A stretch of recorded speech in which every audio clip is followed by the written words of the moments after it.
Welcome to Crisis in Perception, where we examine the systems shaping our world. So, that leads us right to this really fundamental question. It's at the very heart of how we think about our political system. We're all taught, right? Government of the people, by the people, for the people. But the reality, well, it often feels pretty different, doesn't it? And to get some real answers, we're not going to get lost in today's headlines. Instead, we're going to dig way deeper into the system's underlying structure. And our guide for this journey is the work of political scientist Michael Parenti, specifically his really foundational book, Democracy for the Few. Now, Parenti puts forward a pretty challenging argument.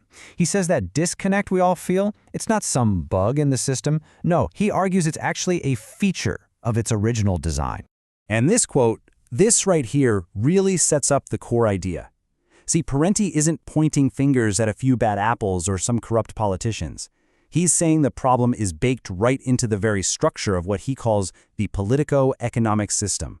It's about how the whole machine is built, and maybe more importantly, what that machine is actually designed to do. All right, so let's dive in. To really get a handle on Parenti's structural argument, we're going to walk through 5 key parts.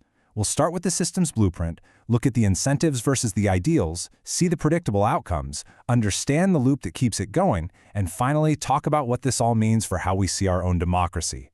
Okay, first up, the systems blueprint. So where do you even start with an analysis like this? Well, Parenti says you have to go right back to the beginning, to the source code of the American political system itself, the Constitution. And what's so striking is that Parenti points directly to the words of the founders themselves.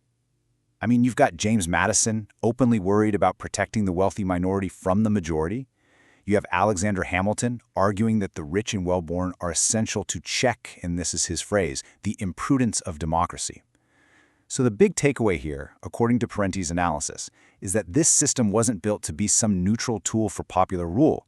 It was engineered by men of property, specifically for the preservation of property.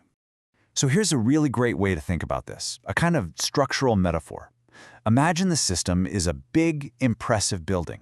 And on the front, you've got all the beautiful signs we associate with democracy. One person, one vote, government of the people, all that good stuff. But if you were to pull out the original blueprints, the foundation of the building, Parenti argues that the rules of ownership, the real power structure, are designed from the ground up to benefit a select few. The democratic signs on the front, they're real, for sure, but they have to operate within a foundation that was built for a very different purpose. All right, so if that's the foundation, what does that mean for how the building actually works day to day? This brings us to the next big piece, incentives. What kind of behavior does a system like this actually reward? And this, right here, really lays out the core conflict, the central tension of the whole thing. On one side, you have the democratic ideals we all learn about in school, popular rule, broad equality, working for the common good. But Parenti argues the system's actual incentives, the things that get rewarded with real funding and power, those are all about preserving order, protecting investment, and, you guessed it, concentrating wealth. So the ideals are the promise, but the incentives are what actually shape the day-to-day reality. And to really understand how this all works, we have to get a handle on a key term Parenti uses, the politico-economic system. And look, the idea here is actually pretty simple. It's that you just can't untangle politics from economics.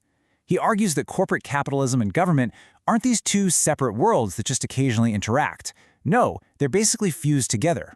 Economic power directly translates into political power, and then that political power gets used to protect and grow, economic power. It's a loop.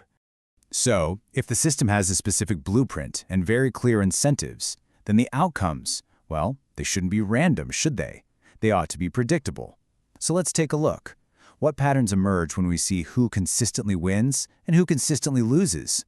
And according to Parenti's analysis, the outputs are, they're remarkably consistent. You see time and again that movements representing the majority, like labor unions, are constrained and constantly under pressure.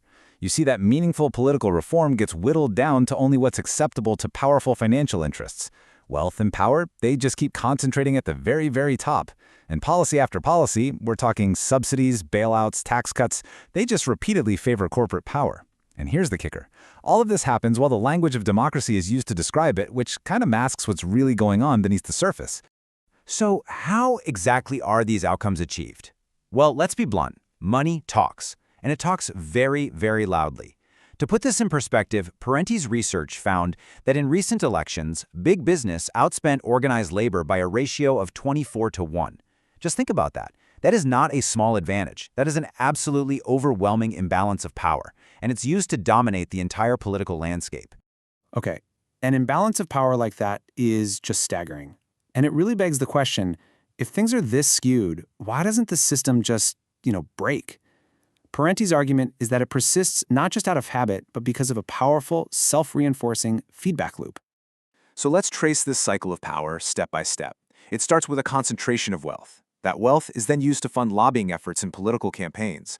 That influence, in turn, is used to shape laws and policies that are favorable to those interests. Things like deregulation and big tax breaks. And what do those policies do? They generate even more corporate profits and even more wealth at the top. And then, the whole cycle starts all over again. But this time, it's even stronger. It's a closed loop that just keeps feeding itself. And all of this leads us to the core concept of this whole explainer, and actually where our show gets its name. It's all about how we perceive the system. Because really, seeing the machine for what it is, that's the crucial first step. So here it is. This is the crucial point Parenti is making. The real problem isn't just about corruption, a few bad apples or a shady official here and there. The real crisis in perception is that we are taught to see the system's predictable, even intended outcomes as if they're just failures or accidents. Or we just shrug and say, well, that's just the messy way things are. We see the results of structural power, but we mistake it for the normal, everyday chaos of a functioning democracy. And to really get the full picture, you have to realize that this political system doesn't operate in a vacuum. It's not some isolated machine. It's plugged into a whole network of other interlocking systems of power. Capitalism, that's the economic engine driving the whole thing. The mass media, that shapes public opinion, reinforcing the stories about what is and isn't possible. State authority, the police, the courts, that's the muscle used to enforce the rules of the game. And according to Parenti, it all works together to maintain what he calls class rule, a social hierarchy that the entire system is designed from the ground up to protect. And that really leaves us with this powerful, provocative thought from Supreme Court Justice Louis Brandeis, which Parenti often cited in his work. It frames the fundamental tension at the heart of this whole analysis. It suggests this isn't just some problem we can manage or tweak, but a fundamental choice we have to make. Crisis in Perception examines how systems shape belief and how better tools help us see clearly.